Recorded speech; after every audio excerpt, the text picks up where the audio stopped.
भगवान के सामने खड़े हो जाते हो। बोलो क्या बंधन मुक्त होते हो? बोलो जल्दी।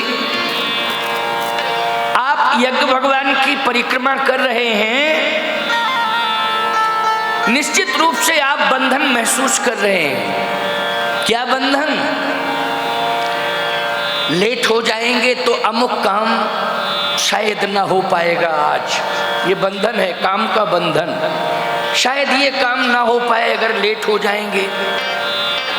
कथा छोड़ के जाते हैं तो अपराध लगेगा, और कथा सुन के जाते हैं तो काम हो नहीं पाएगा। सस्पेंस। क्यों भाई? ऊहापोह है जिसको कहते हैं।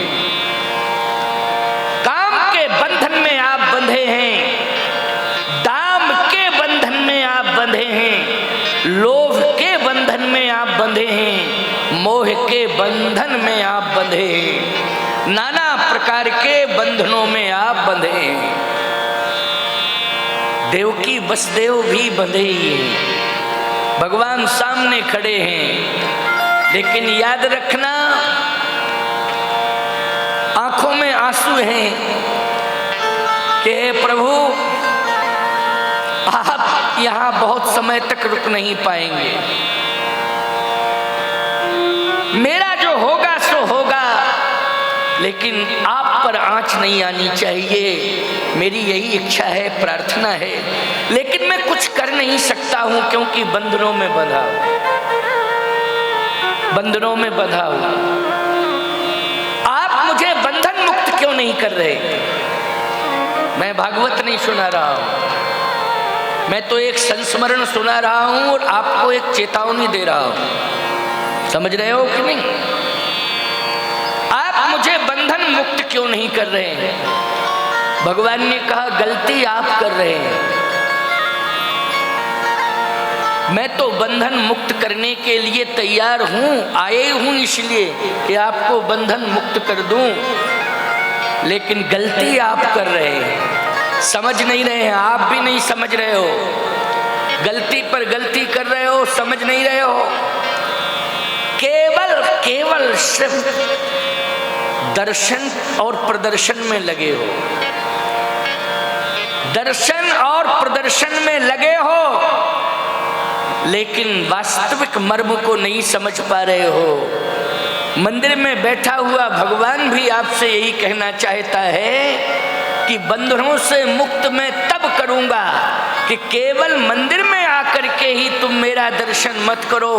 श्रीमद् भागवत की कथा सुन करके निर्णय ले लेना कि कारागार में भगवान कृष्ण ने देवकी वसुदेव को बंधन मुक्त किया, लेकिन कब किया? जब देवकी वसुदेव को मर्म बताया कि मैं खड़ा तो हूं, लेकिन बंधन मुक्त तब तक नहीं करूंगा जब तक आप मुझे सिरोधार नहीं कर लेंगे, तब तक मैं आपको बंधन मुक्त नहीं करूंगा। क्यों? मर्म समझ में आया? सिरोधारी। उसी समय वसुदेव जी ने उठा लिया और सिर पर रख लिया। बोलो रख लिया कि नहीं? और जैसे ही भगवान को सिर पर रखा, हथकड़ियां बेड़ियां टूट गई, वसुदेव देव की बंधन मुक्त हो गए। जब तक तुम भगवान को सिरोधार नहीं करोगे, तब तक बंधन मुक्त नहीं हो पाओगे।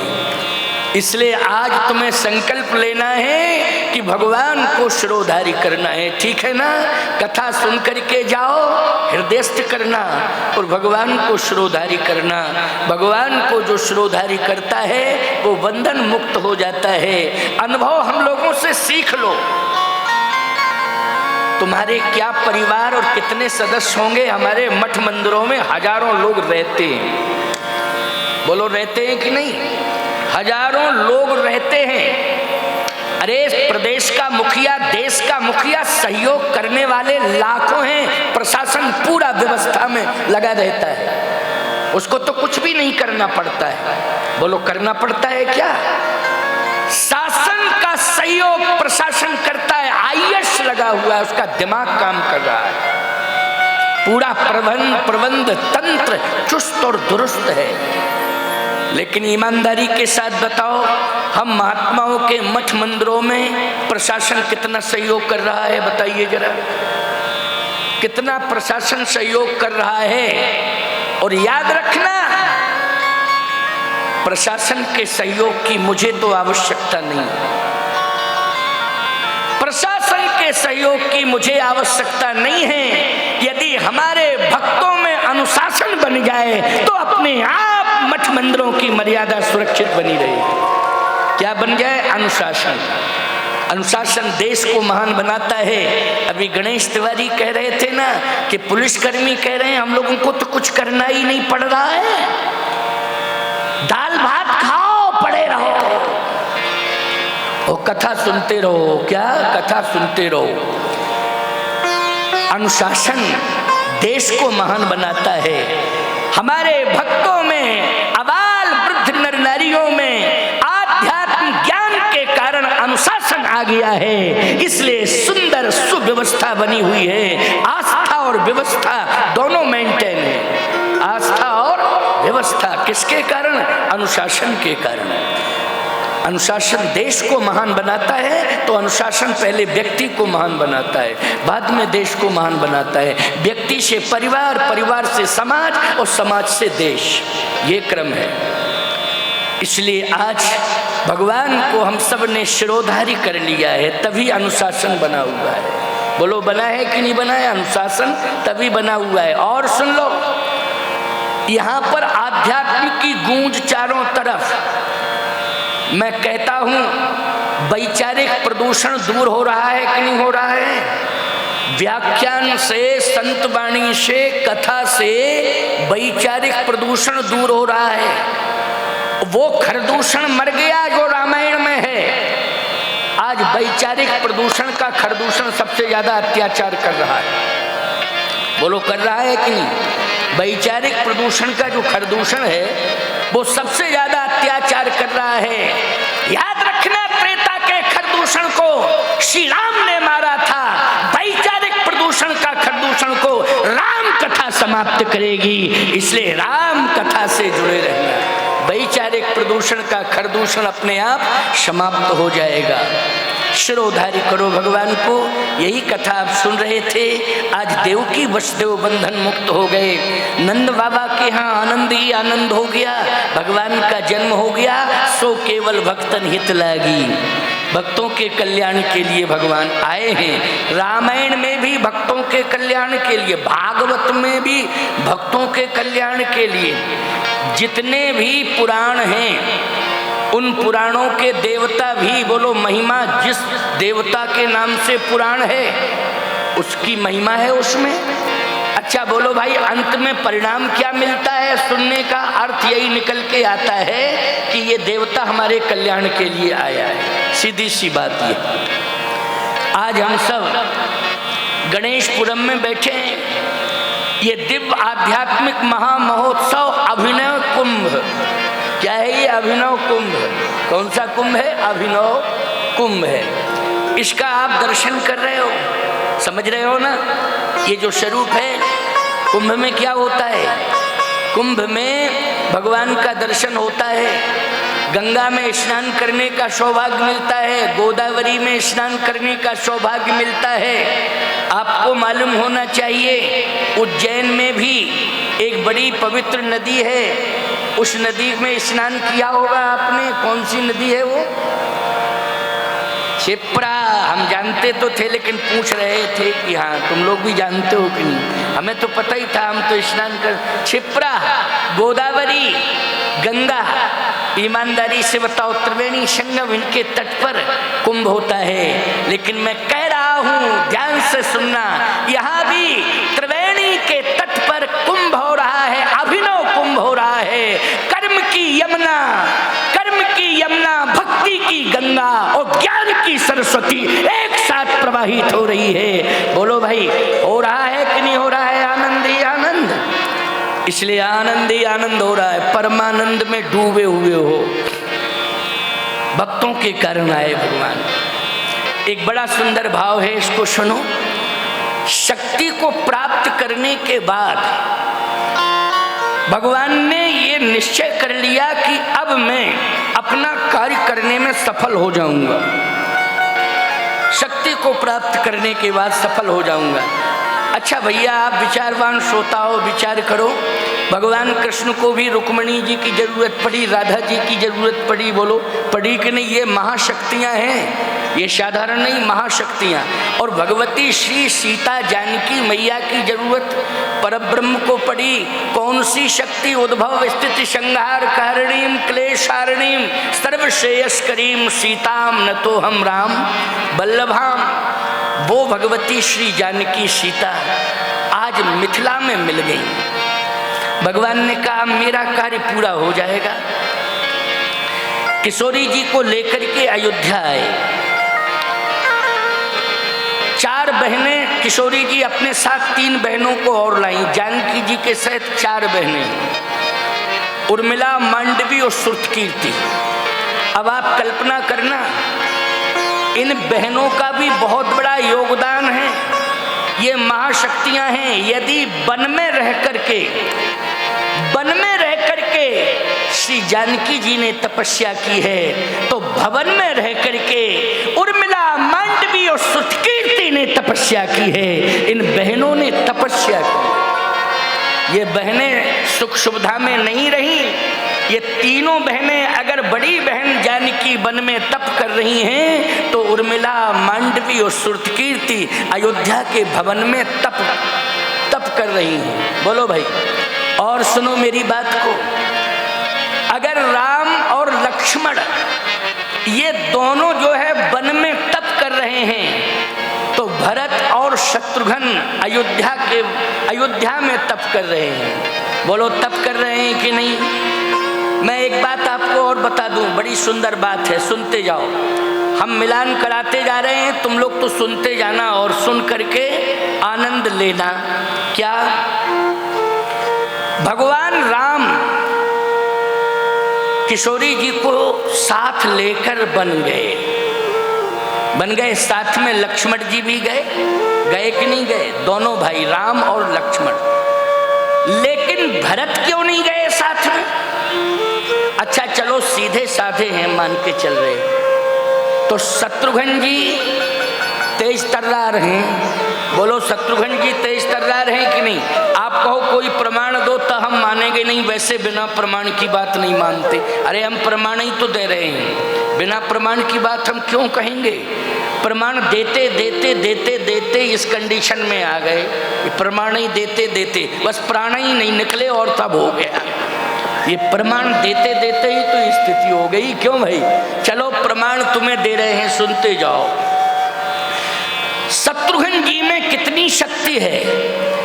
जाके सुमरन तेरी पुनासा, नाम शत्रुघ्न वेद प्रकाशा। जाके सुमरन तेरी पुनासा, केवल सुमरण करने से शत्रु का विनाश। लेकिन लक्ष्मण जी को साथ ले गए। लक्ष्मण में कितना पावर है? शत्रुघ्न जी में और लक्ष्मण जी में पावर कितना है? बोले लक्ष्मण जी जग मह सखान साचर जेते, लक्ष्मण हमें निमिष मह देते। लक्ष्मण जी को तो मारना पड़ता है, तब मरते हैं राक्षस। लेकिन शत्रुघ्न जी में तो वो ताकत के नाम लो मरे। जाके सुमरन ते रिपु नाशा। अच्छा बोलो भाई, कुछ करना ही नहीं है, नाम लेने से ही शत्रु मर जाते। आप कहो महाराज ये बातें कैसे सिद्ध हो सकती हैं? सिद्ध करो। तो सब कुछ सिद्ध कर रहे हैं, तुम तो पहले सुनते जाओ, आनंद लेते जाओ। लक्ष्मण में जितनी शक्ति है उससे ज्यादा शक्ति शत्रुघ्न में है। शत्रुघ्न में जाके सुमरन तेर पुनाशा, नाम शत्रुघ्न वेद प्रकाशा, सबसे ज्यादा शक्ति है। लेकिन साथ में किसको ले गए? जल्दी बोलो। लक्ष्मण को। आप कह सकते हो कि लक्ष्मण जी को साथ इसलिए ले गए थे, शत्रुघ्न जी थे नहीं।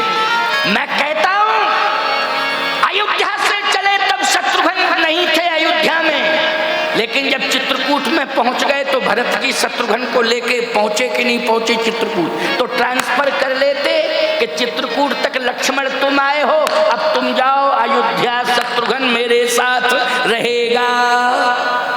क्यों भाई? शत्रुघ्न मेरे साथ चलेगा, रहेगा, ट्रांसफर, अब तुम जाओ अयोध्या। लेकिन बोलो वापस कर दिया ना भरत शत्रुघ्न को, जाओ जाओ अयोध्या, दोनों भाई जाओ अयोध्या। प्यारे बात क्या है?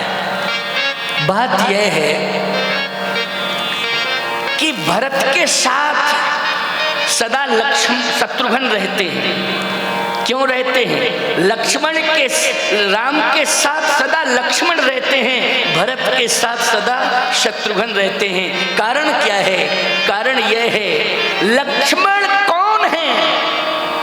बोले कछुक दूर सजबान सरासन, और जागन लगे बैठ भी रासन। लक्ष्मण जी राम जी की रक्षा करने के लिए राम जी के साथ हैं। अर्थ निकल आया? शत्रुघ्न जी भरत जी की रक्षा करने के लिए भरत जी के साथ हैं। पूरी अयोध्या की रक्षा भरत के समेत, पूरी अयोध्या की रक्षा जाग जाग करके शत्रुघ्न जी भी कर रहे हैं। बस डिफरेंस इतना है कि व्यक्ति अपने घर में जागता है तो उसे थोड़ा सा सुख का अनुभव हो जाता है, बस इतना अंतर हो जाता है। घर में जागे और बाहर जागे तो बोलो अंतर है कि नहीं? घर में जागेगा तो घर में थकान दूर कर लेगा जाग के, और बाहर जागेगा जब तक सुखद नींद नहीं लेगा तब तक जो है थकान दूर नहीं हो सकती। डिफरेंस इतना है। लक्ष्मण जी जाग करके रक्षा कर रहे हैं, शत्रुघ्न जी भी रक्षा कर रहे हैं। दोनों भाइयों को रक्षा का दायित्व दिया गया है। अंतर क्यों कर दिया? शत्रुघ्न जी क्यों नहीं कर रहे हैं राम जी की रक्षा? इसलिए कारण है, मणि की रक्षा कौन करता है? बोलो। मणि की रक्षा हमेशा फणी करता है। बोलो भैया जल्दी बोलो। मणि की रक्षा कौन करता है? फणी। और दीपक की रक्षा कौन करता है? बोले दीपक की रक्षा तो कोई पुरुष करता है। क्यों भाई? दीपक की रक्षा। अच्छा बोलो, यहाँ पर आप आरती करते हो ना, तो दीपों को आप ही संभालते हो। बोलो, और ये प्रयास करते हो कि बुझ ना पावे, यही प्रयास करते हो कि नहीं? कि दीप को संभालने के लिए आपने चित्रकूट से बंदरों को बुलाया कि अयोध्या से बंदरों को बुलाया? जल्दी बोलो। कि कांकेर के जंगल से बंदरों को बुलाया? कहां से बुलाया? जल्दी बोलो। इंसानों को बुलाया है, बोलो, व्यवस्था में लगाया है। लेकिन मणि यदि आ जाती यहाँ, पुलिस प्रशासन भी रक्षा करने में असमर्थ हो जाता, पूरे विश्व की निगाह हो जाती। कवर्धा में मणि है, कवर्धा में मणि है, कवर्धा में मणि है। मुश्किल पड़ जाता शासन प्रशासन को, खलबली मच जाती पूरे देश में। मणि मणि मणि मणि। एक बार महोबा, हमारे यहाँ चित्रकूट के पास में महोबा है, उसमें शोर हो गया। प्रधानमंत्री इंदिरा गांधी थी उस समय, प्रधानमंत्री इंदिरा गांधी थी, नारायण दत्त तिवारी जी मुख्यमंत्री थे उत्तर प्रदेश के।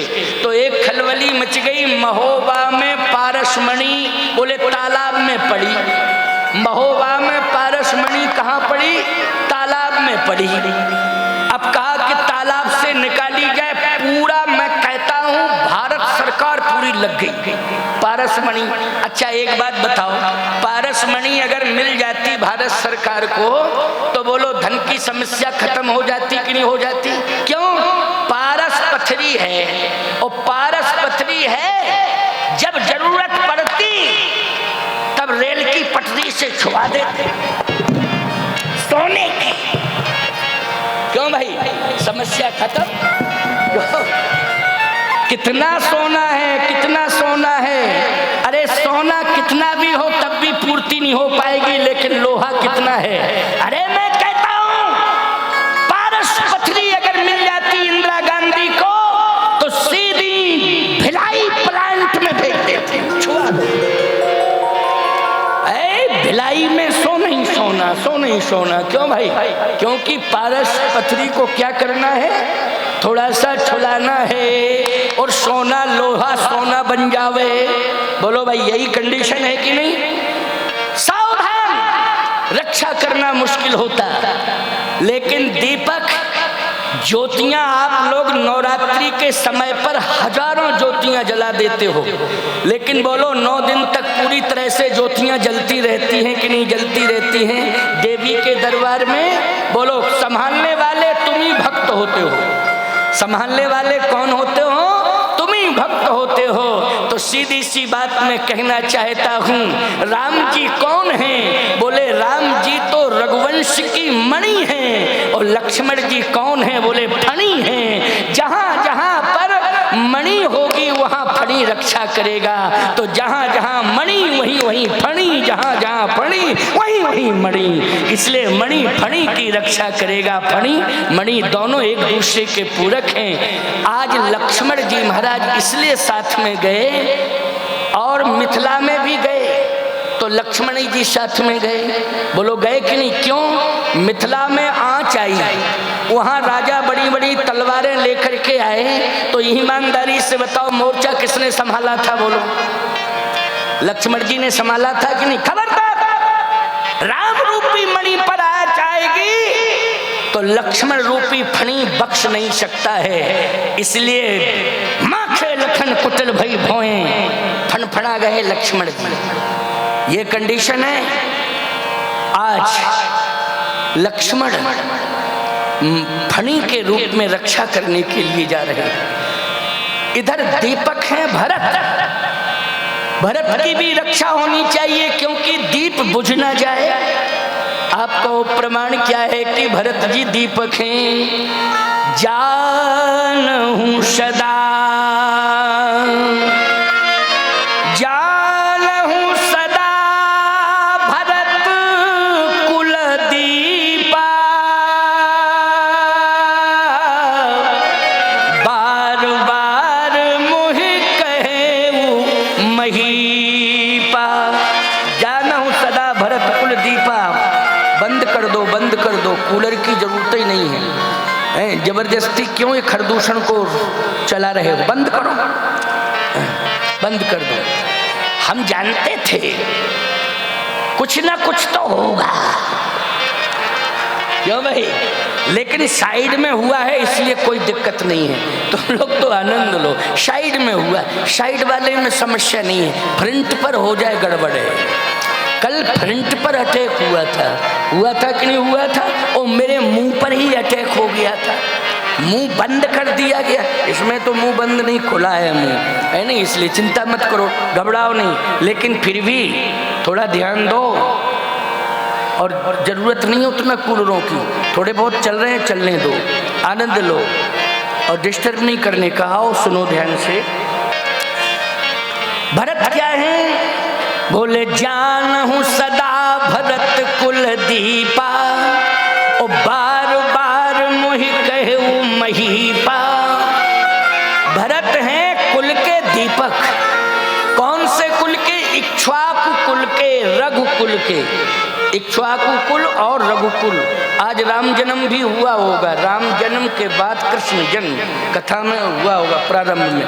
नियम तो यही है, भगवान जाने जैसा सिस्टम में तो बाद में आया, कृष्ण जन्म के समय आया। राम इक्ष्वाकु कुल में हुए। कौन? रघुकुल में हुए। तो रघुकुल की मणि कौन है? रघुकुल की मणि है रघुकुल मणि दशरथ के जाए, ओ मम हित लाग नरेश पठाए। बोलो राम जी कौन है? रघुकुल की मणि है। तो लक्ष्मण जी क्या है? बोले रघुकुल की फणी है। फणी जो सहस शीस अहीस महीधर, लखन सचराचर धनी। अच्छा बोलो, जब जब भी कोई बात आई तो मोर्चा लक्ष्मण ने संभाला। बोलो संभाला कि नहीं संभाला? मैं आपसे पूछ रहा हूं, अगर जनकपुर में विश्वामित्र जी भरत जी को ले जाते साथ में, तो 2 बार अटैक हुआ राम के ऊपर। एक बार तो स्वयं राजाओं ने कर दिया, बोलो कर दिया कि नहीं? वो तो अस्तित्वहीन थे, प्रभाव था नहीं, इसलिए कुछ बिगड़ा नहीं। और भगवान राम तो राम हैं, गंभीर हैं, इसलिए सुनते रहे, आए बाएं साए राजा बकते रहे। लेकिन लक्ष्मण जी ने वहां मोर्चा संभाल लिया था। दूसरा प्रमाण मिलता है कि राम जी वीर तो हैं लेकिन गंभीर हैं, बोलते कम हैं। परशुराम जी आए तो बोलो फ्रंट पर किसको आना पड़ा? फ्रंट पर लक्ष्मण जी को आना पड़ा। बोलो आना पड़ा कि भरत जी आते क्या? भरत जी नहीं आते, रोते। और साथ में होते तो फ्रंट पे तो आते ही नहीं, रोते। और बोलो रोते कि नहीं रोते? लेकिन याद रखना, मणि पर अगर कोई अटैक करेगा तो फणी जो है चेतावनी दे देगा और फणी छूने नहीं देगा। ये राजा खूब कोशिश किए लेकिन स्पर्श नहीं कर पाए श्री राम को। लक्ष्मण जी ने तुरंत धनुष बाण उठा लिया। परशुराम जी आए तो परशुराम जी ने तो फरसा ही निकाला, सीधा फरसा ही निकाला। और आपको एक बात, प्रसंग नहीं कह रहा हूं, ये प्रसंग और संग नहीं, केवल संकेत है, संकेत।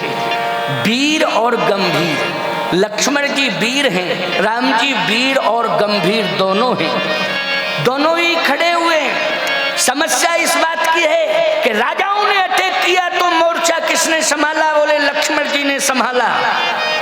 राजाओं के बाद परशुराम जी आए तो लक्ष्मण को मोर्चा संभालना पड़ा, क्योंकि परशुराम जी ने तो स्पष्ट कह दिया था ना, सो बिल गाय बिहाय समाजा, नत मारे जई है सब राजा। जिसने धनुष तोड़ा है वो अलग हो जाए, नहीं तो जितने राजा आए हैं सबके ऊपर फरसा चलेगा। राजाओं ने सोचा कि लो, धनुष का धनुष नहीं तोड़ पाए, मर हो रहे हैं ऊपर से, हमारी क्या गलती? हमने तो तोड़ा ही नहीं धनुष को, फिर भी फरसा चलाने की बात कर रहे हैं। एक राजा बोला, जनक जी कह रहे थे तजो आस निज निज ग्रह जाओ, अपने अपने घर जाओ, तो बैठे क्यों रहे? मरने के लिए बैठे रहे तो मरो। अब आ गए परशुराम, सो बिल गाय बिहाय समाजा, दत्त मारे जई हैं सब राजा, कोई भी राजा बचेगा नहीं, सावधान। राजाओं ने कहा कि तोड़ा तो राम जी ने है, गवाही हम लोग हैं। का एक काम करो, परशुराम जी के पास बगल वाले से कहा तुम चले जाओ और कह दो कि सौगंध खाते हैं और ये हजारों राजा प्रमाण हैं, प्रमाण हैं, चश्मदीद गवाह हैं, किसके सामने तोड़ा, हम लोग सब बयान देंगे एक साथ। इसलिए परशुराम जी से कह दो कि तोड़ने वाला सामने ही है और थोड़ा साइड में है, इधर उधर मत भटको, जिसने तोड़ा हम लोग बयान दे रहे हैं। वो राजा कहता है हमको बेवकूफ मान रहे हो? आंखें लाल हैं, फरसा लपलपा रहा है और हम कहने के लिए जावें और बात ना करें और सीधा देखते ही फरसा दे दें तो मर और जाएंगे, मिलेगा कुछ नहीं। सब लोग चलो, मरो तो सब मरो, मरो तो सब मरो। ये राजा आपस में सब कांप रहे हैं। परशुराम जी का फरसा चमचमा रहा है, लपलपा रहा है, थर थर कांपे पुर नर नारी, जनकपुर वासी सब कांप रहे हैं। लक्ष्मण जी महाराज खड़े खड़े देख रहे हैं। भगवान राम भी कुछ विचार ही कर रहे हैं। परशुराम जी ने कहा सुनो, 3 तक गिनती गिनूंगा, तोड़ने वाला सामने आ जाए ठीक है, नहीं तो सबको मारूंगा, किसी को छोड़ूंगा नहीं। और राजाओं से शुरू करूंगा मारना, फरसा मेरा चलेगा राजाओं से। राजाओं ने कहा मौत आ गई थी तो मरना पक्का ही है। देखो एक बात बताएं, कोरोना में कितने मरे? बहुत मरे कोरोना में, कोई बचा पाया? लेकिन याद रखना, जिनको राम जी ने बचाया वो बचे कि नहीं बचे? बोलो बचे कि नहीं बचे? सावधान, राम जी यहाँ भी सबको बचाएंगे, सबको बचाएंगे राम जी, सावधानी से सुनना। देखो राम जी के प्रति तुम्हारा कठोर व्यवहार है, लेकिन राम कितने कृपालु और दयालु हैं, फिर भी तुम्हारी रक्षा कर रहे हैं। बोलो ये कृपालुता और दयालुता की पराकाष्ठा है कि नहीं? राम जी के प्रति तुम्हारा व्यवहार अच्छा नहीं है, ये मत मानना कि इतने ही लोगों से कह रहा हूं। ये तुम सब तो समर्पित हो श्री राम कृष्ण के लिए, तुम सब समर्पित हो धर्म के लिए, लेकिन मेरा जा रहा है सोशल मीडिया के माध्यम से। सही बताओ, राम जी के साथ कितना बड़ा दुर्व्यवहार होता रहता है। न जाने कितने लोगों ने मंदिर में मुकदमा करके ताला डलवा दिया। बोलो डलवा, कितने मंदिरों में मुकदमा करके ताला डलवा दिया साहब, समय से पूजा भी नहीं हो रही है। खबरदार, राम इतने कृपालु और दयालु हैं, सोचने समझने का मौका दे रहे हैं कि अभी भी सुधर जाओ, अभी भी सुधर जाओ, अभी भी सुधर जाओ। संसार की अदालत में मेरा फैसला नहीं होगा, लेकिन जब तुम मेरे पास आओगे तो मेरी अदालत में तुम्हारा फैसला हम जरूर कर देंगे। लेकिन अभी हम सुधरने का मौका दे रहे हैं, अभी तुम सुधर जाओ, सुधर जाओ, सुधर जाओ। सावधान, एक चेतावनी और दे रहा हूं, कान खोल करके सुन लो। जिस गांव में, जिस समाज में, जिस गांव में, जिस प्रदेश में, जिस देश में तुम पैदा हुए हो, उस गांव, समाज, गांव, प्रदेश और देश के प्रति वफादारी बरतो। गद्दारी करने की जरूरत नहीं है, वफादारी बरतो। यदि तुम गद्दारी कर रहे हो तो आपको मालूम है आप घुन की तरह काम कर रहे हो। किसकी तरह? घुन की तरह। अच्छा, घुन क्या करता है? गेहूं होता है ना, उसको अंदर से खोखला कर देता है। बोलो, कर देता है कि खोखला कर देता है? इतना खोखला कर देता है कि ऊपर से वो गेहूं का खोल, कवर, केवल कवर दिखाई देता है, अंदर उसमें कुछ भी नहीं रहता है। आज कितने ऐसे नेतृत्व देने वाले हैं जिन्होंने फ्री फंड में मैटर करके सब खोखला कर दिया खजाना। खजाना ही खोखला हो गया है, समझ गए हो? कुछ बचे ही नहीं है उसमें, केवल गरुड़ पुराण बचना शेष रह गया, कुछ नहीं बचा, खोखला हो गया है। हम व्यक्तिगत रूप से न किसी का नाम लेंगे, न किसी व्यक्तिगत राजनीतिक दल की बात करेंगे, क्योंकि ये मंच धार्मिक मंच है और ये मंच तुलसी दल का मंच है। इसलिए तुलसी दल तो सबके कल्याण के लिए है, सबके कल्याण के लिए है। लेकिन सावधानी से सुनना, समझना, घुन एक दिन पछताता है। कब पछताता है? जब गेहूं चक्की पर जाता है। जब गेहूं चक्की पर जाता है पिसने के लिए, तो ईमानदारी से बताओ, गेहूं खिलखिलाता है और घुन रोता है। क्यों भाई, रोता है कि नहीं रोता है घुन? और गेहूं खिलखिलाता है कि हम तो पिसने के लिए ही हैं। बोलो, गेहूं कहता हम तो पिसने के लिए ही हैं, तो घुन कहता है अरे भैया पीसने वाले, रुको रुको रुको रुको। क्या बात है, आवाज आ रही है? गेहूं उठा के कान से लगाया, घुन घुन घुन। आवासियों, ये संदेश मेरा पूरी दुनिया सुन रही है, इसलिए समझने की और सुधरने की जरूरत है। आज मैं आपसे एक बात कह रहा हूं, सुनो ध्यान से। परशुराम जी महाराज का फरसा जब चमचमाया तो मैं चर्चा कर रहा था, लक्ष्मण क्या है? फणी है। लेकिन मणि के ऊपर आंच कैसे आएगी? अभी तो मणि की तरफ देखा नहीं जा रहा है। परशुराम जी ने कहा 3 तक गिनती गिनूंगा, जो भी तोड़ने वाला सामने होगा वो आ जाए, नहीं तो नत मारे जाइए सब राजा, सबके ऊपर फरसा चलाऊंगा। राजाओं की आंख बंद हो गई, इसलिए कि कन्फर्म है 3 होगा और फरसा चलेगा, बख्शे ही नहीं जा सकता। 1 2। राजाओं ने कहा अब तो मरने ही वाले हैं। पत्नी कह रही थी सेकंड मैरिज अच्छी नहीं होती है, लेकिन मरने आए थे इसलिए मौत ले आई, अब तो मरना पक्का है। 2 3। भगवान राम सामने आ गए। 3 कहा, भगवान राम सामने आ गए, हाथ जोड़ के खड़े हो गए।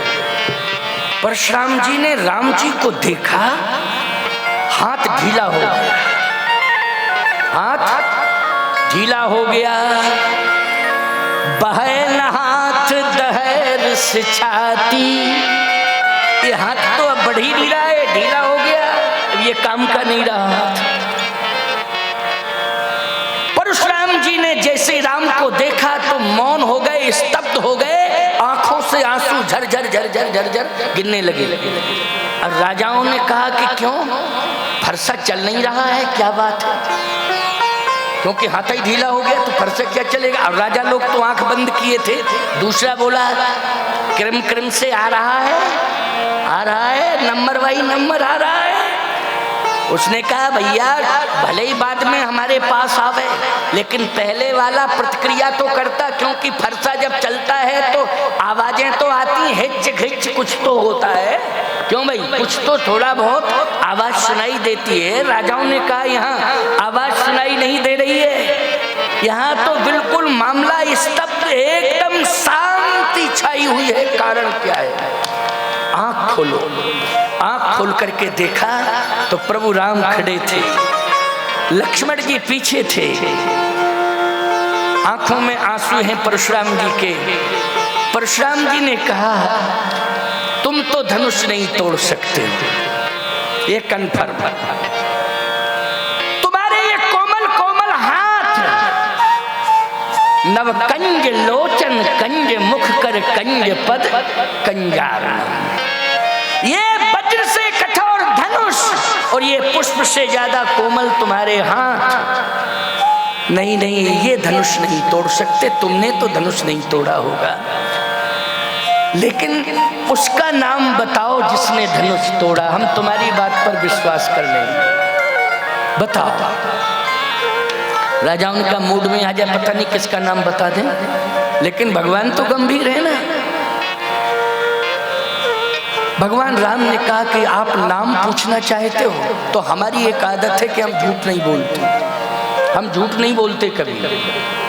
हाँ, तो झूठ तो नहीं बोलते, हमें विश्वास है, लेकिन सत्य बोलते हो तो नाम तो बताओ किसने तोड़ा।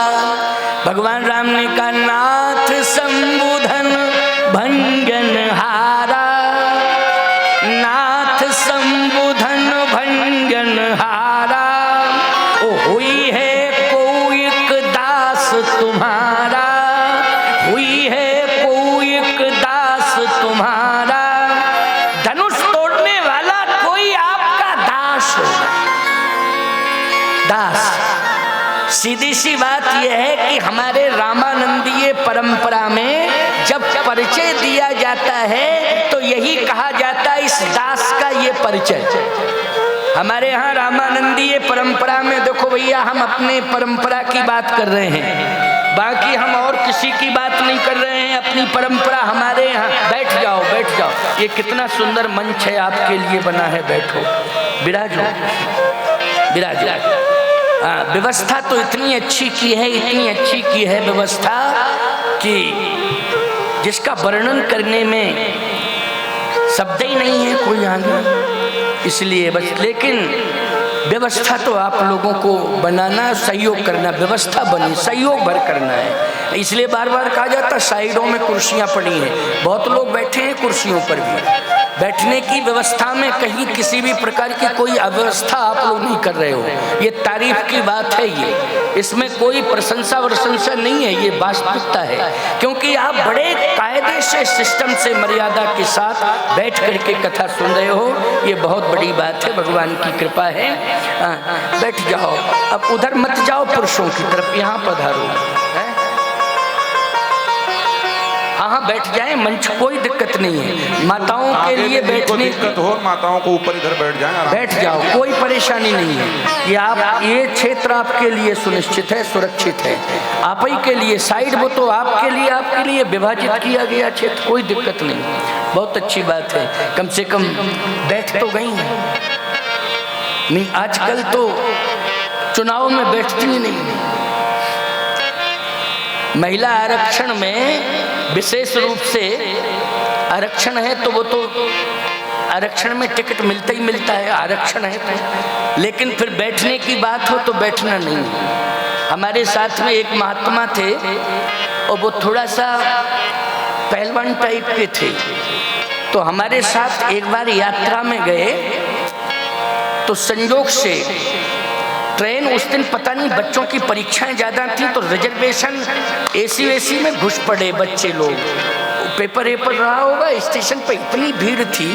हम गए थे वहाँ बीकानेर की बात बता रहा हूँ। स्वामी राम सुखदास जी महाराज ने जहाँ कोलायत जी में तपस्या की, वहाँ से 7 किलोमीटर दूर उनका जन्मभूमि का गांव है। तो कोलायत कपिल तीर्थ बीकानेर राजस्थान में पड़ता है। तो हम कथा कहने गए थे। स्वामी जी ने, राम सुखदास जी महाराज ने शुरुआत ही वहीं से की थी प्रवचन की। तो हम बीकानेर स्टेशन पे इतनी भीड़, बच्चे पेपर वेपर देने गए, क्या करने गए थे, रिजर्वेशन में घुस गए एसी में। मैं भी बैठा था। संजोग की बात है कि महिलाएं भी बैठी, पुरुष भी बैठे, सभी बैठे थे। कुछ महिलाएं जो है अनावश्यक रूप से हस्तक्षेप करने लगी। तो मैंने कहा कि शांत रहो। क्यों, क्या बात है? बोले हमको जाना है यहाँ से कम 35-40 किलोमीटर दूर स्टेशन है, थोड़ा सा बैठने की व्यवस्था करवाइए। आप ही कह दीजिए, आप तो महात्मा हैं, संत, आपकी वाणी का प्रभाव है। मैंने कहा ये रिजर्वेशन का डिब्बा है, अगर आप आ ही गई हैं तो आप खड़ी रहो। कहीं नहीं, हम तो बैठेंगे। तो वो महात्मा पहलवान था हमारे साथ। उसने कहा जब पंचायत चुनाव में खड़ी, विधानसभा में खड़ी, लोकसभा में खड़ी, तो ट्रेन में भी खड़ी रहो। यहाँ क्यों जिद कर रही हो बैठने की? वो पहलवान महात्मा था। वो बोले नहीं, हम सही बात कह रहे हैं, ऐसी बात नहीं है माताओं, आपका बड़ा सम्मान है।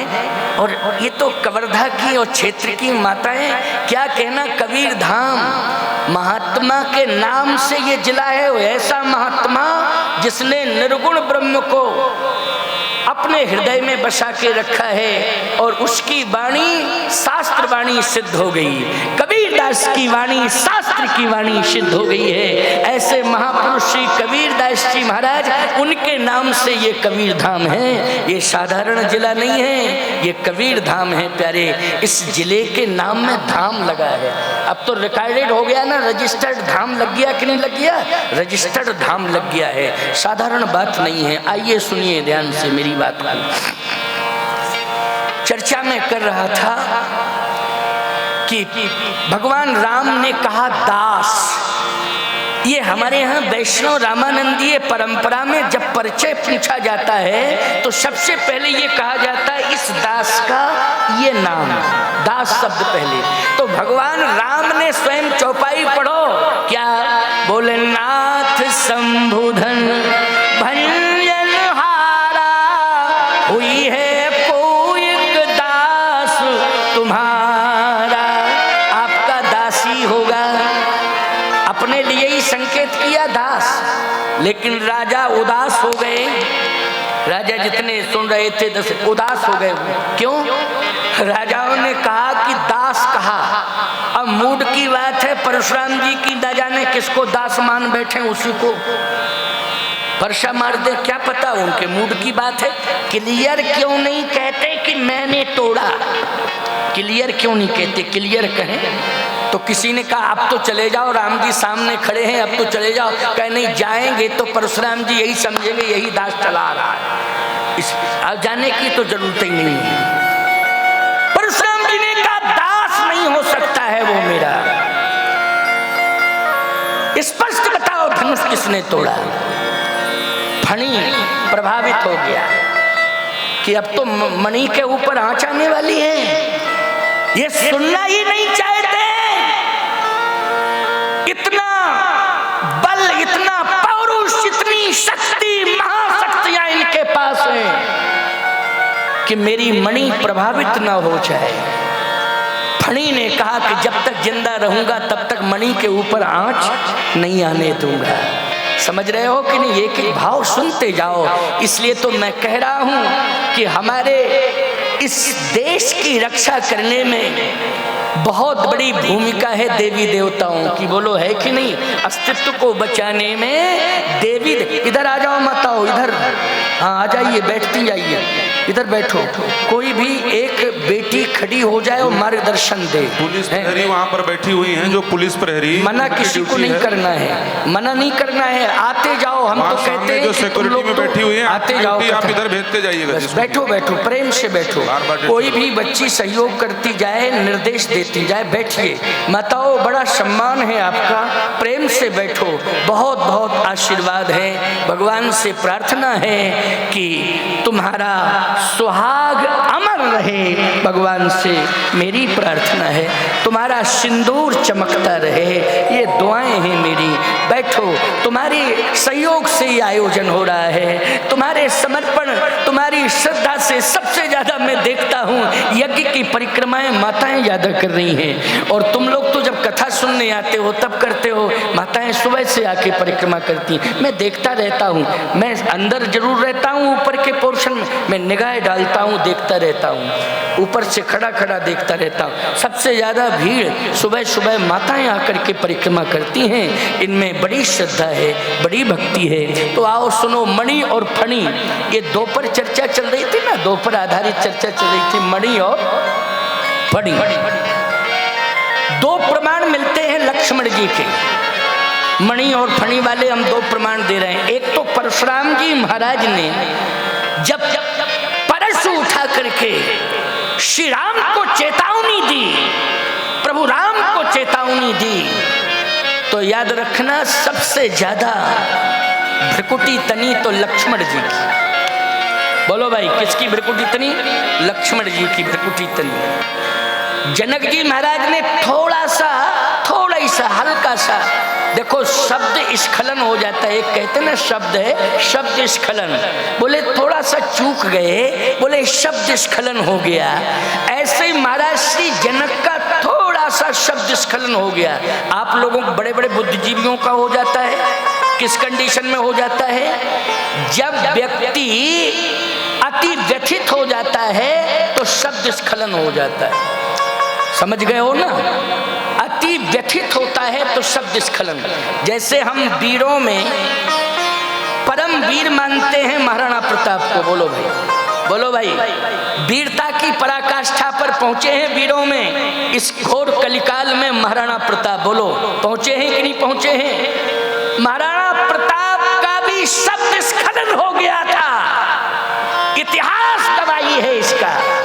शायद आप नहीं समझ पा रहे हो, मैं स्मरण दिला रहा हूं।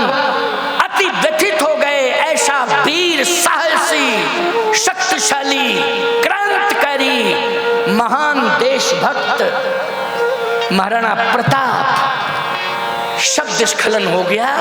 एक दिन अति व्यथित हो गए। कब हुए?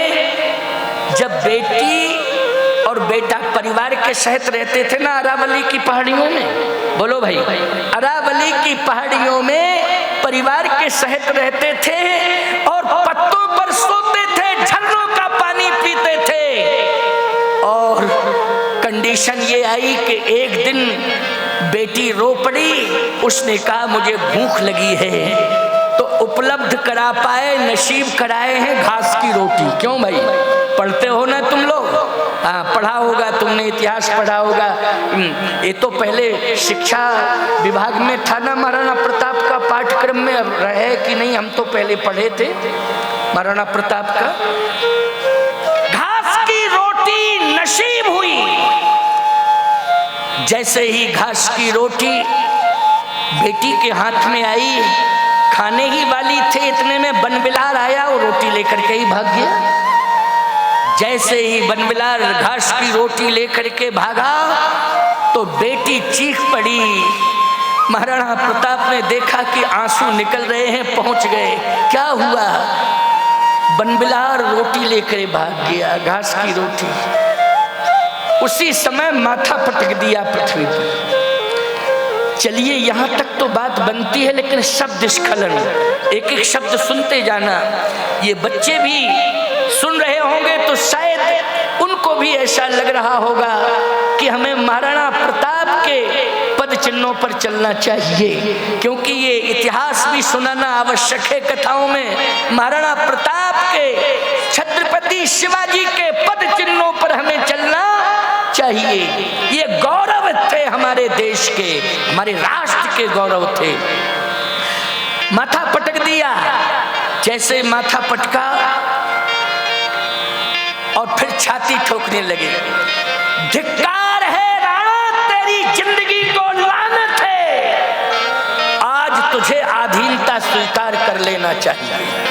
बोलो शब्द स्खलन हो गया कि नहीं हो गया? बोलो हो गया शब्द स्खलन कि नहीं? इसी के लिए, सम्मान के लिए तो, अपने भारत को स्वतंत्र करने के लिए, सम्मान दिलाने के लिए ही तो महल छोड़े थे। बोलो छोड़े थे कि नहीं? और परिवार के सहित जंगलों में झरनों का पानी पिया है, सारे के सारे सुख संसाधनों का त्याग महाराणा प्रताप ने किया। लेकिन सत्य स्खलन हो गया कब? जब अति व्यथित हुए। अति व्यथित कब हुए? कि बेटी आज भूखी मर रही है, आज इसे मैं भोजन नहीं खिला पा रहा हूँ, नसीब नहीं करा पा रहा हूँ। उसी समय इतिहास कहता है कि मुड़ गए दिल्ली की ओर, मुड़ गए, शब्द स्खलन हो गया, आज मैं अधीनता स्वीकार करूंगा, और दिल्ली की ओर मुड़ गए। उसी समय भामाशाह आ गया और चरण पकड़ लिए। कहा राणा कहाँ जा रहे हो? मेरे पास जो भी संपत्ति है मैं तुम्हारे चरणों में समर्पित कर रहा हूं, लेकिन हाथ जोड़ करके प्रार्थना कर रहा हूं, भारतीय सौर की लाज बचा लो, ताकि आगे के भारतीय अपने को शान के साथ भारतीय कह सकें। ये मेरी प्रार्थना है। याद रखना, हमारे देश में समय समय पर दानवीर भी आ जाते हैं सामने, और ऐसे भामाशाह आ जाते हैं कि पूरी संपत्ति राष्ट्र और धर्म के लिए समर्पित कर देते हैं। उन्हीं दानवीरों में, भामाशाहों में पंडित गणेश तिवारी है, जिसने मुक्त हस्त से आज सारी संपत्ति यज्ञ भगवान के चरणों में, इस आध्यात्मिक आयोजन में, और सभी भक्तों को आज खुला भंडारा, खुला ज्ञान, यज्ञ परिक्रमा आध्यात्म की दुनिया में समर्पित कर दी। किसमें? आध्यात्म की दुनिया में। ये प्रशंसा की बात नहीं है, वास्तविकता है इसमें। ये आध्यात्म की दुनिया है, बोलो है कि नहीं? जिसमें मुक्त हस्त से कि हमारा धर्म बचे, हमारा सनातन बचे, हमारी संस्कृति बचे, हमारी सभ्यता बचे, हमारी बहन बेटियों का सम्मान सुरक्षित रहे, हमारे देश का सम्मान सुरक्षित रहे, इसके लिए ये कदम उठाया है। आध्यात्म की दुनिया में मुक्त हस्त से धन को समर्पित कर दिया है। बहुत बहुत आशीर्वाद है, बहुत बहुत साधुवाद है तुम्हारे लिए। आइए, शब्द स्खलन पर चर्चा चल रही थी। क्यों?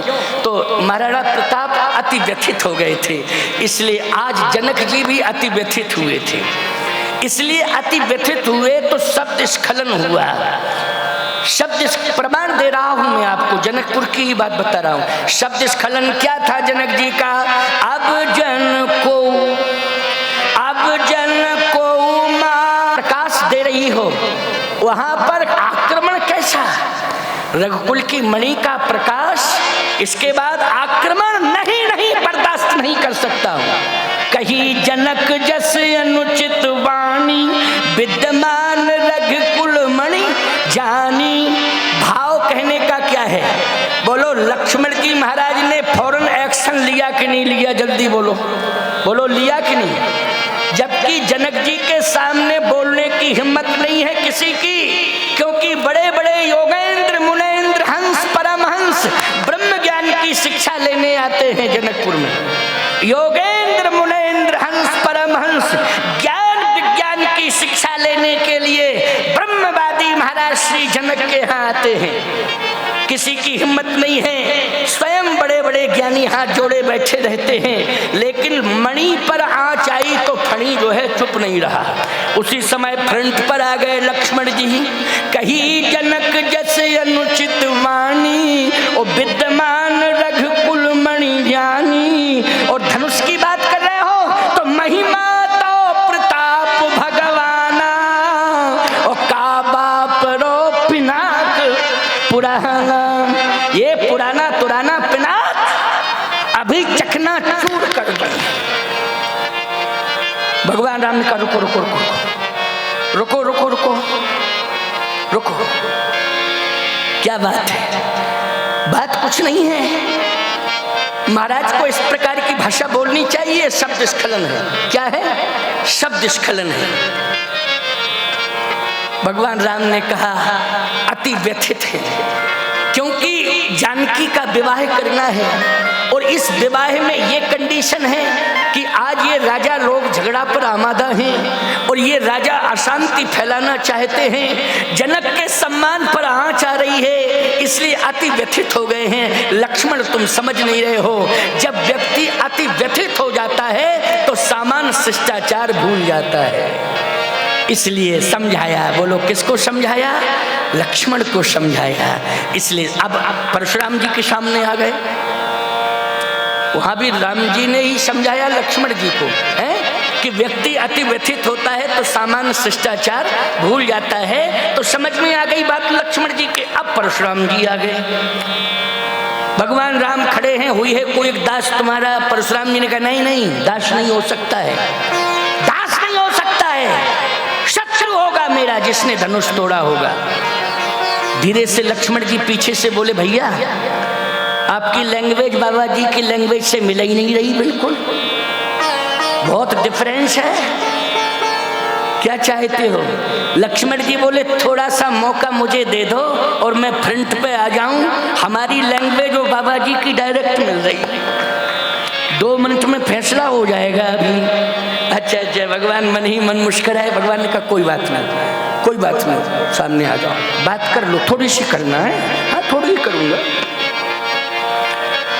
परशुराम जी ने कहा अच्छा अच्छा अच्छा, समझ में आ गया, तूने तोड़ा, तूने तोड़ा धनुष? लक्ष्मण जी बोले आपका था, नैला पर देला, आपका था। परशुराम जी ने कहा नहीं। लक्ष्मण जी बोले आपके बाप का था क्या, जो इतनी बड़ी बड़ी बातें कर रहे हो? जब बार बार कह रहे, भैया कह रहे, सब कह रहे हैं, फिर भी समझ में नहीं आ रहा है। बहु धनु ही तोरी लड़काई और कबहू नासिर सकीन गुसाई, यही धनु पर ममता कई है तू, सुंदर शाही कहे भृगुकुल के तू, यही धनु पर ममता कई है तू। इस धनुष पर कैसी ममता! यहाँ अहमता भी है और ममता भी है। अहंकार करके आए हो, फरसा हाथ में लियो, बार बार दिखा रहे हो। अहमता भी है और ममता भी है। अहमता ममता को छोड़ो महात्मा जी, मैं प्रार्थना कर रहा हूं, छोड़िए अहमता ममता। ये अहमता और ममता यहाँ काम नहीं आएगी, ना यहाँ काम करेगी, यहाँ इसका प्रभाव ही नहीं है। अच्छा बोलो, राम के सामने अहमता ममता का प्रभाव रहेगा? बोलो, राम जी के सामने तो अहमता और ममता का प्रभाव रह ही नहीं सकता है। और जिसके सामने अहमता ममता अस्तित्वहीन हो जाते हैं, वही अस्तित्व आपके सामने है, आप पहचान नहीं पा रहे हो। बोलो भाई, मणि तो मौन है, लेकिन फणी फड़फड़ा रहा है कि नहीं? फणी क्यों? फणी पूरी तरह से फनफड़ा रहा है। परशुराम जी ने कहा फरसा आगे बढ़। फरसा बोला हाथ से कहो, हाथ बढ़े, हम तो अपने आप ही बढ़ जाएंगे। हाथ से कहो भाई ना, क्यों भाई? हाथ क्या है? चैतन्य है। तो हो क्या गया? जल्दी बोलो। जड़ हो गया, हिल ही नहीं रहा है, ताकत चली गई। क्योंकि सामने कौन है? बोले जो चेतन को जड़ करे और जड़े करे चैतन्य। अच्छा, दूसरी बात, ये वो ब्रह्म है अखंड। अच्छा सही बताओ, जो अखंड है वो खंड खंड हो सकता है क्या? अखंड को अब ये विवेक से सोचना पड़ेगा कि नहीं, कि हाथ से सोचो, ताकत से सोचो कि दिमाग से सोचो? बोलो भाई, यहाँ पर दिमाग लगाना पड़ेगा, यहाँ ताकत की जरूरत नहीं है। ज्ञान अखंड एक सीतावर। बोलो भाई, अखंड को खंड खंड कौन कर सकता है? कोई नहीं कर सकता, वो तो अखंड ही है। लेकिन आज वो अखंड खड़ा हुआ है सामने, और आज आप उसे से खंड खंड करना चाहते हो? परशुराम जी ने कहा तो जो बगल में खड़ा है फ्रंट पर आ गया गोरा गोरा है, हाथ तू बढ़ फरसा, इसका काम तमाम कर दे। फिर भी हाथ नहीं बढ़ रहा है, हाथ नहीं बढ़ रहा है फिर भी। तो परशुराम जी ने कहा कि अब क्यों नहीं बढ़ रहे हो, ये तो अखंड है। लेकिन दूसरा गोरा गोरा जो खड़ा हुआ है ज्यादा बकबक बकबक कर रहा है, बातचीत कर रहा है, अरे इसके सामने क्यों नहीं बढ़ता है? हाथ ने कहा फिर दिमाग से पूछो, बुद्धि से पूछो। फिर बुद्धि से पूछा तो बुद्धि ने कहा बाबा बात यह है कि ये शेष है, ये जो बगल वाला है ये क्या है, ये शेष है। और ईमानदारी से बताओ, अगर तुम थोड़ी बहुत बुद्धि रखते हो, पढ़े लिखे हो, तो गणित में शेष बचता है कि कटता है? जल्दी बोलो, बोलो जल्दी। सारे लोगों ने एक स्वर में कहा कि शेष कटता नहीं है, बचता है। और जो शेष को काट देता है, ईमानदारी से बताओ, उसको पास का प्रमाण पत्र मिल सकता है क्या? नहीं नहीं, फैल फैल। क्यों भाई, पास का कहां से प्रमाण पत्र? शेष ही काट दिया। शेष कभी कटता नहीं है, अखंड कभी खंड खंड नहीं होता है। इसलिए जरा विचार करो, सोचो, बुद्धि से काम लो, आपको निर्णय लेना पड़ेगा। परशुराम जी की आंख बंद हो गई और सोचने लगे। अब बढ़िया बात है, सोचने लगे। आंख खुल गई। आंख जैसे ही खुली तो परशुराम जी ने कहा मैं ये नहीं समझ पा, बता दूं, बता दूं? हाँ हाँ बताओ। देखो, क्रोध मत करना ज्यादा, और करोगे तो हम पर कोई फर्क नहीं पड़ेगा। लेकिन बात यह है कि थोड़ा सा सुनना और सेंस में रहना। महाराज हाथ जोड़ के प्रार्थना है आपसे, मैं बता दूं किसने तुड़वाया? हाँ बताओ। आपके बाप कौन है पहले ये बताओ, आप अपने बाप का नाम बताओ। परशुराम, आज एक बात आपको बता दें, जब विरक्त परंपरा आ जाती है तो पिता का नाम नहीं बताया जाता, गुरु का नाम बताया जाता है। बोलो किसका नाम बताया जाता है? हाँ, तो यहाँ भृगु जी का नाम नहीं लिया जाएगा, यहाँ जमदग्नि का नाम नहीं लिया जाएगा, ना यहाँ वंश का नाम लिया जाएगा। यहाँ पर तो विरक्त परंपरा में बाल ब्रह्मचारी यति को ही, बोलो बाल ब्रह्मचारी हैं कि नहीं? तो दुनिया से कोई लेना देना नहीं, घर गृहस्थी से कोई लेना देना नहीं, बाल ब्रह्मचारी हैं, नैष्ठिक ब्रह्मचारी हैं। विरक्त महात्मा के रूप में ये परमात्मा भी हैं, डबल डिग्री है परशुराम जी के पास। परशुराम जी के पास डबल डिग्री है, क्या बोले? महात्मा भी हैं और परमात्मा भी हैं। महात्मा और परमात्मा दोनों का अस्तित्व परशुराम जी महाराज के पास है। इसलिए परशुराम जी ने कहा क्या पूछ रहे हो, जरा बताओ। लक्ष्मण जी ने कहा कि तोड़ने वाले का नाम तो नहीं, तोड़वाने वाले का नाम, तोड़ने वाले का भी बता देंगे, लेकिन तोड़वाने वाले से ही पूछ लो तोड़ने वाला कौन। ये बताओ आपके बाप कौन है? परशुराम जी ने कहा हमारी विरक्त परंपरा में हम जिसके शिष्य हैं भगवान शंकर के, वही हमारे बाप हैं। लक्ष्मण जी बोले आप ही के बाप तुड़वा गए, आपके बाप ही आए थे वही तुड़वा गए हैं। आप कहोगे महाराज ये बात कहाँ लिखी है? तो अंतिम बात है, इसको सुन लो।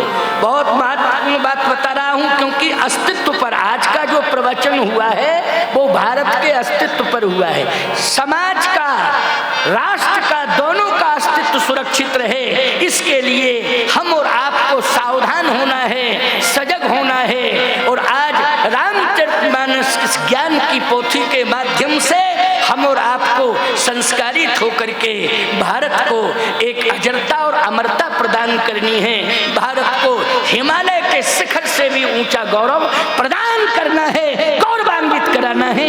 यही हमारा संकल्प है, इस आयोजन करने का भी यही संकल्प है, यही संकल्प है प्यारे। अब सुनते जाइए, बहुत अच्छी अंतिम 5 मिनट की बात है, क्योंकि वो तो टाइम हम तो आ गए थे जल्दी। कै बजे आ गए थे बता दो भाई? 4:30 बजे नहीं, 4:26 पे आ गए थे। घड़ी में हम देख रहे थे 4:26 पर आ गए थे हम, लेकिन परंपरा में कथा चल रही है तो उस प्रसंग को भी बाधित नहीं किया जा सकता है ना, क्योंकि कृष्ण जन्म होना था तो जन्म का अधूरा प्रसंग कैसे रहता। ठीक ही किया, राजीव लोचन दास जी ने पूरा किया, वो भी सुनने के लायक श्रवणीय था, हम भी सुन रहे थे, क्योंकि हम वक्ता ही नहीं है, हम श्रोता भी हैं, हम कथा को बैठ के सुनते भी हैं, ये सी बात नहीं है। हम वक्ता ही नहीं है, हम श्रोता भी हैं, हम कथा को भी सुनते हैं। और सही बताएं आपको, संतन सन जस कछ सुनेऊ तुम्हें सुनाओ सोए। हमने जो भी प्राप्त किया है संत महापुरुषों से सुन सुन करके प्राप्त किया है मैंने। इसलिए अब ये तो मेरे शिष्य हैं चूंकि, इसलिए संत तो हैं ही हैं, लेकिन बड़े बड़े आचार्य महापुरुषों से मैंने सुना है और महीनों सुना है, साहब सालों वर्षों तक सुनते रहे, उनकी कृपा हो गई, महापुरुषों की कृपा, वही प्रसाद में कथा के द्वारा आप सबको प्रदान करता हूँ। इसलिए कोई बात नहीं, सिस्टम में मंच चल रहा है, भागवत के बाद राम कथा, पूजन की तो परंपरा है, आचार्य पीठ का तो सम्मान करना ही पड़ेगा, करना पड़ेगा, वो तो आवश्यक है। इसलिए ये अंतिम बात है, 5-7 मिनट की बात सुनने के बाद में फिर मैं आरती कराऊंगा और फिर प्रसाद भोजन भंडारा सब पा करके आप लोग जाएंगे। आइए सुनिए, लक्ष्मण जी ने कहा, क्या कहा कि महाराज अगर आपके वो पिता हैं, आपके बाप हैं, पिता हैं, आप सब कुछ अगर उनको मानते हो भगवान शंकर को, तो भगवान शंकर ही आए थे। अच्छा कहाँ हैं, उनका तो दर्शन ही नहीं हो रहा है। कहे आपके गुरु हैं, बाप हैं, खोजो आप ही खोजो। अच्छा एक बात बताओ, धनुष किसने तोड़ा, ये बता सकते हो? बोले आपके बाप ने। क्यों भाई, गलत कह रहा हूं क्या मैं? आपके बाप ने तोड़ा है धनुष। परशुराम जी बोले दिमाग खराब कर रहे हो तुम मेरा बाप तो क्लियर है कि भगवान शंकर हैं। कहे अब आप अगर ज्ञानी ध्यानी हो तो बता दो भगवान शंकर किसको पिता मानते, आप ही बताओ। अच्छा कोई भी व्यक्ति भगवान शंकर के माता पिता का नाम बतावे, बोलो भैया। अब तुम पुष्पांजलि कराते हो, गायत्री पढ़ते हो, तो उसमें किसका नाम लेते हो? शंकर जी की परंपरा में बोलो, तत्पुरुषाय कहते हो, नहीं कहते हो? है? तो बोलो भाई। अब आप विचार करना, मेरी बात को सुन लो कान खोल करके, बहुत बढ़िया बात मैं बता रहा हूं। आप बाप मानते हो भगवान शंकर को, आपके गुरु हैं, आपके पिता हैं, आपके बाप हैं, लेकिन उनसे ही पूछिए कि वो बाप किसको मानते हैं। भगवान शंकर कि ना तो माँ का नाम कोई बता सकता है, ना पिता का नाम कोई बता सकता है। भगवान शंकर के अगर माता पिता हैं तो श्री सीताराम जी महाराज हैं। सीताराम को ही माँ बाप के रूप में भगवान शंकर मानते हैं। बोलो मानते हैं कि नहीं मानते हैं? तो लक्ष्मण जी ने सिस्टम के तहत बात कही कि नहीं कही? बस अंतर इतना था कि लैंग्वेज समझ में आती जा रही है, परशुराम जी के लैंग्वेज समझ में आती जा रही है। बराबर उत्तर प्रत्युत्तर हो रहा है ना, तो स्पष्ट बोल तो सही रहे हैं, लेकिन बस थोड़ा सा बोलने का जो लैंग्वेज है ना, बोलने का जो तरीका है वो ना टाइट है। क्यों? इसलिए कि परशुराम जी महाराज का भी बोलने का तरीका कैसा है? बोलो भाई, थोड़ा सा टाइट है कि नहीं? इधर लक्ष्मण, अच्छा भगवान राम बीच में खड़े हैं। परशुराम जी ने कहा अच्छा ये सत्य है क्या?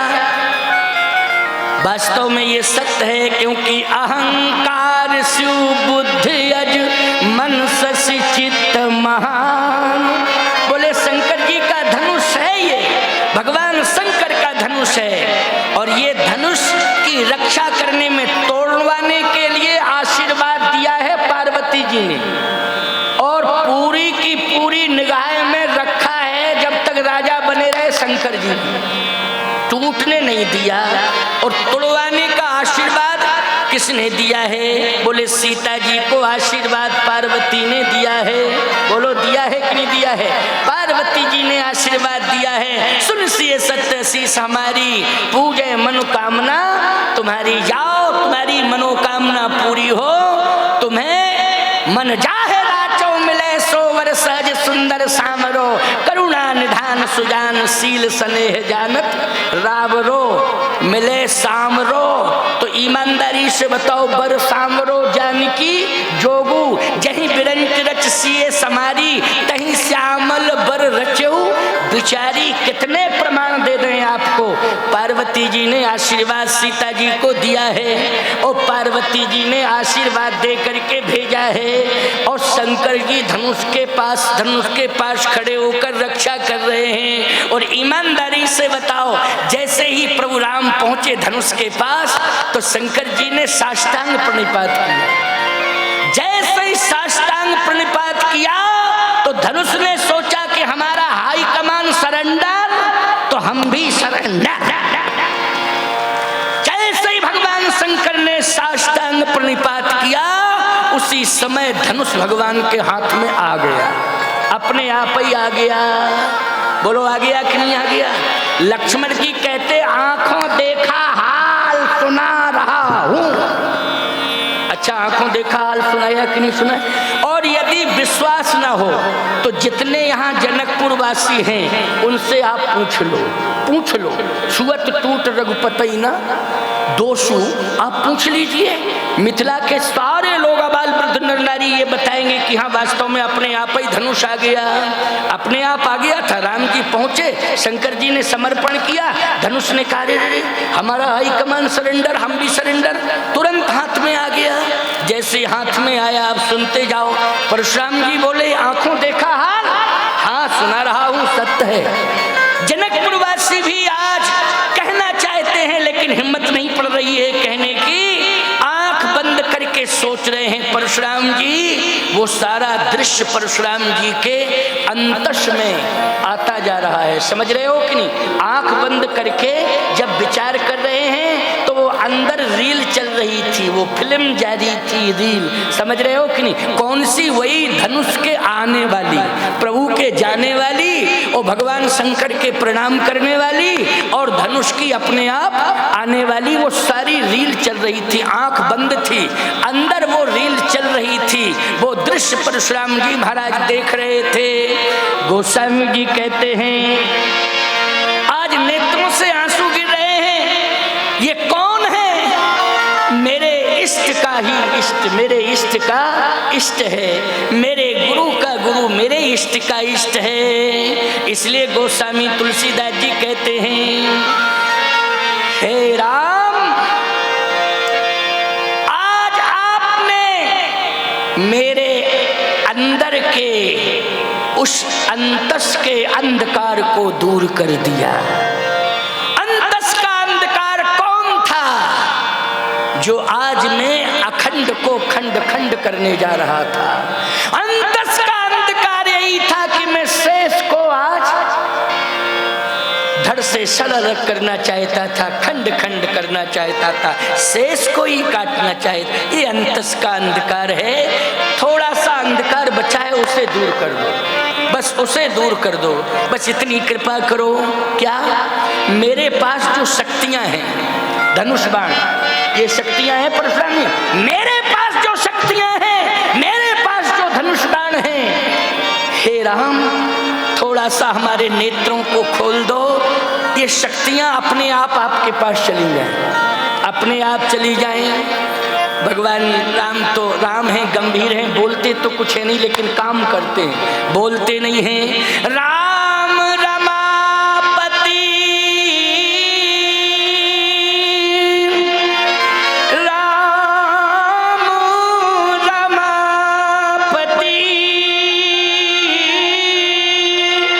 अरे कर धन लेहू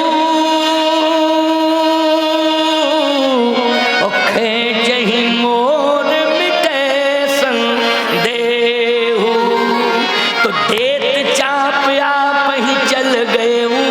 ओ परशुराम मन विस्मय भयऊ, कह जय जय जय रघुकुल के तू, ओ भृगुपति गए बनहि तप हेतु।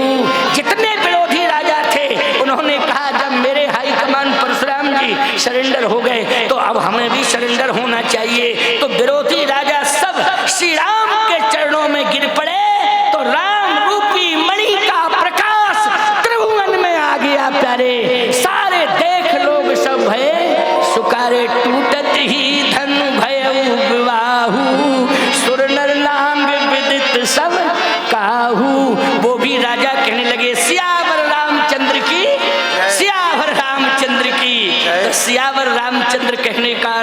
समर्थन करना। इसलिए टूटत ही धन भयो विवाहु।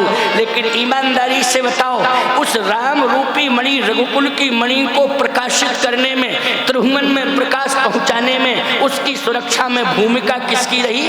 लक्ष्मण रूपी फणी की। इसलिए जहां जहां राम होंगे वहीं वहीं लक्ष्मण होंगे। आज तक आप देख रहे हो रामा अवतार त्रेता में हुआ था, लेकिन कलयुग में हर मंदिर में राम के बगल में लक्ष्मण खड़े।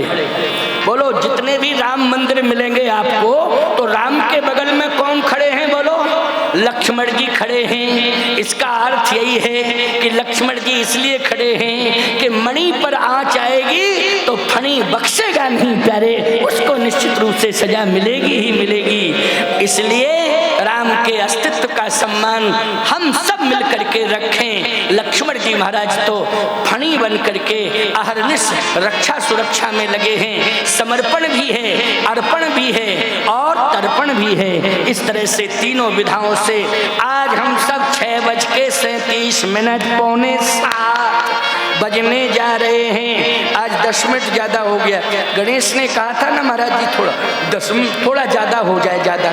चलो आज 10 मिनट बढ़ाया, कल 10 मिनट बढ़ा देंगे, रोज 10-10 मिनट बढ़ाएंगे तो बढ़ता ही जाएगा। अभी तो 4 दिन है, चिंता मत करो।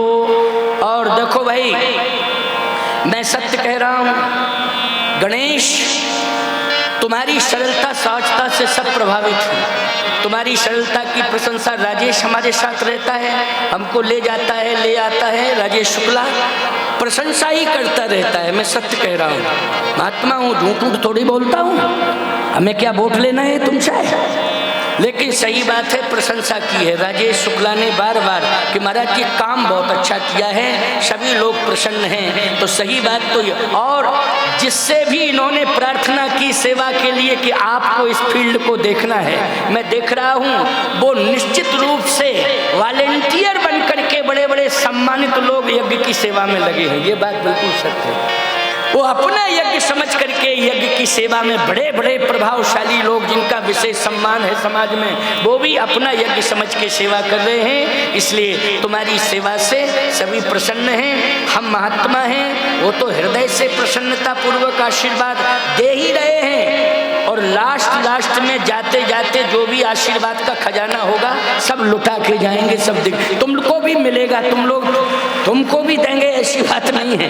इनको तो दे ही रहे हैं, तुम लोगों को देंगे, पूरा आशीर्वाद दे के ही जाएंगे। वैसे तो रोज दे रहे हैं, बस तुम लोग तो आते रहो, परिवार सहित आते रहो, मोहल्ला पड़ोस के सहित आते रहो।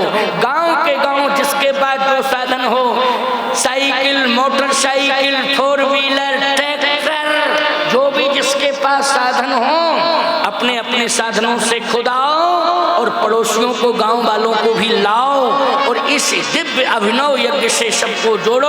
और इस सत्संग की गंगा जो बह रही है, इसमें सबको अवगाहन कराओ, सबको स्नान कराओ। प्यारे, हृदय से खुल के आशीर्वाद मिल रहा है, आनंद ही आनंद आ रहा है। अब आओ 2 मिनट के लिए हम लोग भगवान का नाम ले लें। विश्राम की बेला है, 6:40 हो गए हैं हमारी घड़ी में। 1-2 मिनट तुम्हारी घड़ी में अंतर होगा, हमारी घड़ी हमारे हिसाब से सेट है। तो 6:40 हो रहे हैं। आओ 2 मिनट का कीर्तन कर लो और कीर्तन करने के बाद में फिर आरती होगी। श्री राम जय राम, जय जय राम। श्री राम जय राम, जय जय राम। श्री राम जय राम, जय जय राम। श्री राम जय जय राम। श्री राम जय राम, जय जय राम। श्री राम जय राम, जय जय राम। श्री राम जय राम, जय जय राम।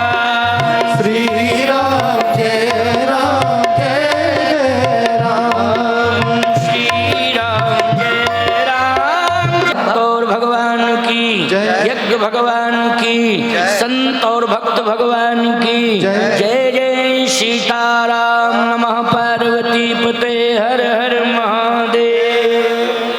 आरती करो।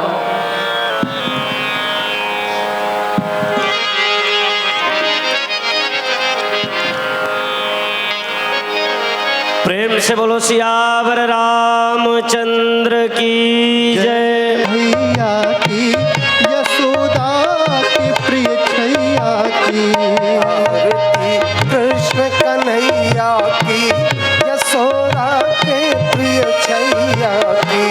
आरती मैया की यशोदा के प्रिय छैया की।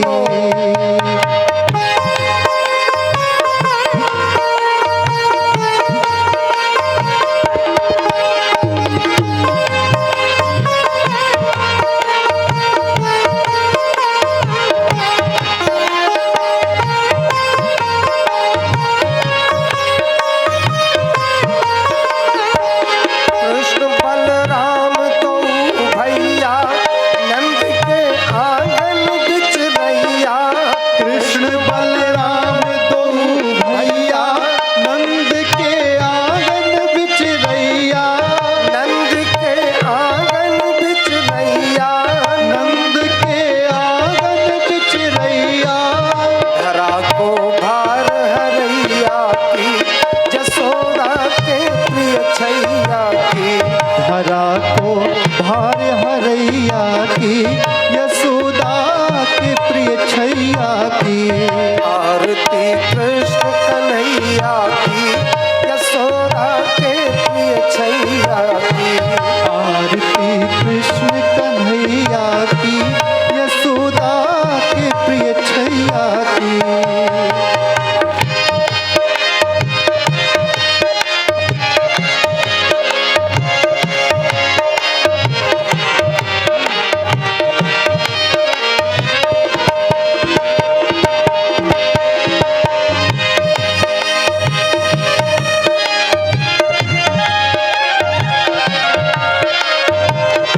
आरती कर करके धीरे धीरे थोड़ा सा स्थान खाली करें। हाँ, जिन भक्तों ने आरती कर लिया थोड़ा पीछे आ जाएं। भागवत भगवान और पूज्य गुरुदेव का दर्शन सबको हो। को प्राणन प्यारो नंद की आँखन चोर कन्हैया की यशोदा के प्रिय छैया की। माखन चोर कन्हैया की यशोदा के प्रिय छैया की। आरती कृष्ण कन्हैया की यशोदा के प्रिय छैया की। आरती कृष्ण कन्हैया की यशोदा के प्रिय छैया की। यशोदा के प्रिय छैया की। यशोदा के प्रिय छैया की। कर्पूर गौरम करुणावतारम संसार सारम भुजगेन्द्रहार। सदा वसन्तं हृदयारविन्दे भवं भवानी सहितं नमामि। त्वमेव माता च पिता त्वमेव बन्धुश्च सखा त्वमेव विद्या द्रविणं त्वमेव त्वमेव सर्वं मम देव देवा। हरे कृष्ण कृष्ण कृष्ण हरे हरे। हरे कृष्णा हरे कृष्णा कृष्ण कृष्णा हरे हरे। हरे राम राम राम हरे हरे। हरे राम राम राम हरे हरे। हरे कृष्ण कृष्ण कृष्ण हरे हरे। हरे राम राम हरे हरे। हरे कृष्ण कृष्ण कृष्ण हरे हरे। हरे राम राम हरे हरे। हरे कृष्ण कृष्ण कृष्ण हरे हरे। हरे राम राम हरे हरे। कृष्ण कृष्ण हरे हरे। राम हरे हरे। कृष्ण कृष्ण हरे हरे। राम हरे हरे। कृष्ण कृष्ण हरे हरे। ओम भूर्भुवः स्वः श्री पुराण पुरुषोत्तमाय नमः। श्री गुरु चरण कमलेभ्यो नमः।